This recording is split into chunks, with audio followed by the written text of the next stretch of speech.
agama Tuhan telah lengkap dan diakhiri dengan Rasul terakhir iaitu Nabi Muhammad SAW.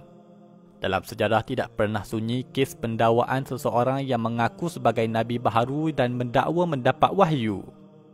Susulan dari kesesatan itu akan membawa kepada terbentuknya agama baharu seperti agama Bahai yang diasaskan oleh Mirza Hussein Ali, agama Qadiani diasaskan oleh Mirza Ghulam Ahmad, dan Nation of Islam diasaskan oleh Elijah Muhammad.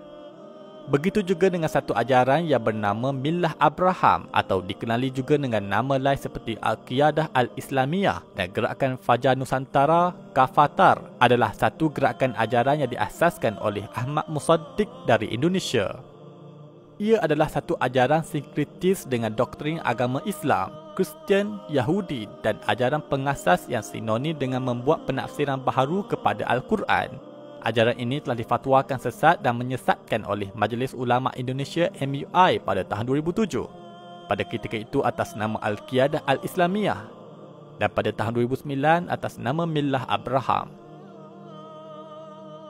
Ahmad Musaddiq lahir pada 21 April 1944. Dia mula aktif mendalami bidang agama setelah berbai'ah menjadi anggota kepada Negara Islam Indonesia NII pada tahun 1987. Negara Islam Indonesia NII juga merupakan gerakan yang kontroversi terutama anggota jemaah NII Komitmen Wilayah 9 yang berpusat di Pondok Pesantren Al-Zaitun, Indramayu, Jawa Barat. Ia dipimpin oleh Panji Gumilang. NII terkenal dengan kelas pengajian Al-Quran dengan membawa kaedah penafsiran sendiri yang jelas tidak mengikut disiplin penafsiran muktabar. Setelah itu, Ahmad Musaddiq merasa tidak sesuai dengan gerakan NII lalu dia keluar dan menubuhkan gerakan sendiri pada tahun 2000 yang dikenali sebagai Al-Qiyadah. Dia mula aktif menyebarkan fahamannya dan mula menyepi selama 40 hari di Gunung Bunder, Bogor, Jawa Barat. Dan pada 23 Julai 2007, dia mula mendakwa dibimbing oleh Nabi Musa, Nabi Isa dan Nabi Muhammad datang membimbingnya untuk membawa ajaran Islam yang sebenar. Lalu dia mula mengajar menggunakan Bible dan Al-Quran terjemahan Indonesia lalu diadu dengan penafsirannya tersendiri. Setelah itu dia mendakwa dirinya adalah Rasul utusan Allah. Ajarannya cepat berkembang. Dianggarkan sekitar 1,000 pengikut baharu direkrut pada setiap bulan. Ajarannya tersebar di Sumatera Barat, Jawa Timur, Yogyakarta, Riau dan Sulawesi. Ahmad Musaddiq mendakwa mendapat wahyu. Wahyu yang didakwa itu dimaksudkan adalah kaedah penafsiran dan pemahaman yang sebenar terhadap ayat-ayat Al-Quran. Kaedah penafsiran yang hampir sama digunakan oleh NII. Pada tahun 2008, Pengadilan Negeri Jakarta Selatan telah menjatuhkan hukuman ke atas Ahmad Musaddiq. Dia dipenjarakan selama 4 tahun di atas penghinaan agama. Mereka mendakwa agama Islam yang ada sekarang ini telah terpesong. Ajaran sebenar berada pada penafsiran Ahmad Musaddiq dan Ahmad Musaddiq dipercayai sebagai Rasul akhir zaman dan Al-Masih Al-Ma'ud. Mereka mendakwa bahawa Islam yang dibawa oleh Nabi Muhammad telah lama diselewengkan sejak kejatuhan kerajaan Bani Abbasiyah akibat serangan puak Mongol ke atas Baghdad yang telah membuang kitab-kitab khazanah Islam ke dalam sungai. Maka ajaran Islam yang ada sekarang adalah palsu. Oleh demikian itu, ajaran Millah Abraham akan naik semula dan akan dibawa oleh Rasul baharu yakni Ahmad Musaddiq. Millah Abraham juga mewajibkan semua anggotanya untuk melakukan bai'ah dengan bersumpah di hadapan pemimpin mereka. Ajaran ini juga menghapuskan kewajipan berpuasa dan mereka juga menghapuskan solat fardu 5 waktu tetapi masih mewajibkan ibadah qiyamul lail yakni solat malam dan solat ketika waktu terbit dan terbenamnya matahari. Selain itu, menurut kajian kes laporan dari bekas anggotanya, mereka mendakwa terdapat cara menebus dosa dalam kepercayaan gerakan ini dengan membayar wang tunai dengan jumlah peratusan tertentu kepada Ahmad Musaddiq sebagai Nabi. Tidak lama kemudian, ahli pengikut ini mula menubuhkan satu lagi gerakan baharu yang dinamakan Gerakan Fajar Nusantara ataupun Kafatar di Jakarta pada 14 Ogos 2011. Di atas nama pertubuhan Kafatar ini, mereka tidak menonjol sebagai gerakan keagamaan. Tetapi mereka bergerak di atas badan kebajikan, sokongan sosial, derma darah, gotong royong, olahraga dan bermacam lagi kegiatan sosial sehingga pada Disember 2013, Kafatar telah tersebar ke 34 wilayah di seluruh Indonesia. Perkembangan pertubuhan Kafatar ini semakin pesat memerlukan mereka mencari tempat untuk berpindah pada tahun 2015 dengan memilih Kalimantan Barat sebagai tapak mereka. Di sana mereka membentuk struktur kenegaraan.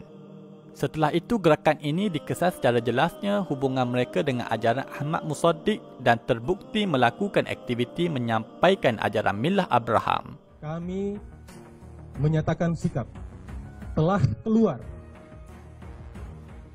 keluar dari keyakinan dan paham keagamaan Islam mainstream Indonesia dan tetap berpegang teguh pada paham Millah Abraham sebagai jalan kebenaran Tuhan seperti yang telah diikuti. Berdasarkan kajian Amin Jamaluddin yang merupakan pengurus Majlis Ulama Indonesia mengatakan, Kafatar ini mewujudkan 6 fasa untuk mendirikan sebuah sistem teokrasi iaitu Sirrun atau dakwah secara rahsia, Jahrun atau dakwah secara terang-terangan, Hijrah seperti Nabi Muhammad yang pindah dari Mekah ke Madinah, Qital iaitu perang terbuka melawan kafir demi kemenangan agama mereka, Futuh iaitu kemenangan, terakhir adalah Khilafah iaitu pembentukan negara yang menetapkan hukum agama mereka. Apa yang dilakukan oleh Kafatar dengan berhijrah ke Kalimantan Barat itu merupakan fasa ketiga.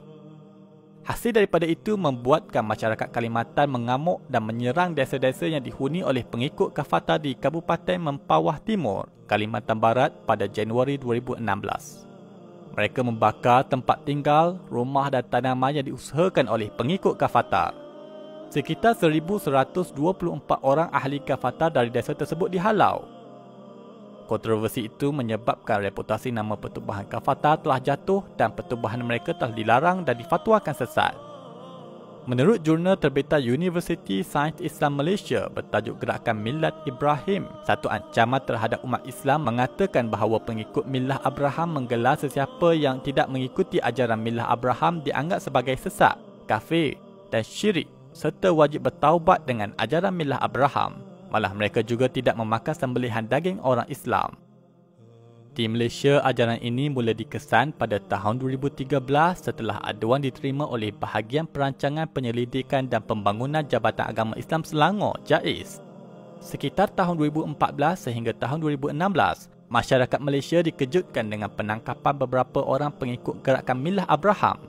Ia telah dikesan di beberapa buah negeri terutama di Pahang dan Selangor. Sejurus itu, Jawatankuasa Fatwa bagi setiap negeri telah mengeluarkan fatwa ke atas gerakan ini. Seperti di wilayah Persekutuan, pada tahun 2014 telah memfatwakan ajaran Millah Abraham adalah sesat dan menyeleweng daripada akidah Islam. Negeri Selangor melalui Warta Kerajaan Negeri pada tahun 2015 telah memfatwakan bahawa ajaran Millah Abraham adalah satu ajaran yang menyeleweng terkeluar dari ajaran agama Islam yang sebenar. Dan sudah pasti ajaran ini belum lagi terkubur dan masih aktif di Malaysia. Oleh itu disarankan kepada sahabat semua yang memiliki maklumat terkini berkenaan ajaran ini bolehlah membuat aduan kepada Jabatan Agama Negeri.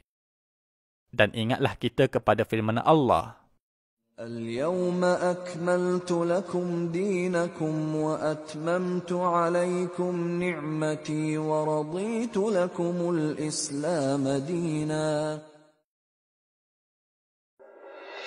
La ilaha illallah, Allahu Akbar, Muhammad Rasulullah.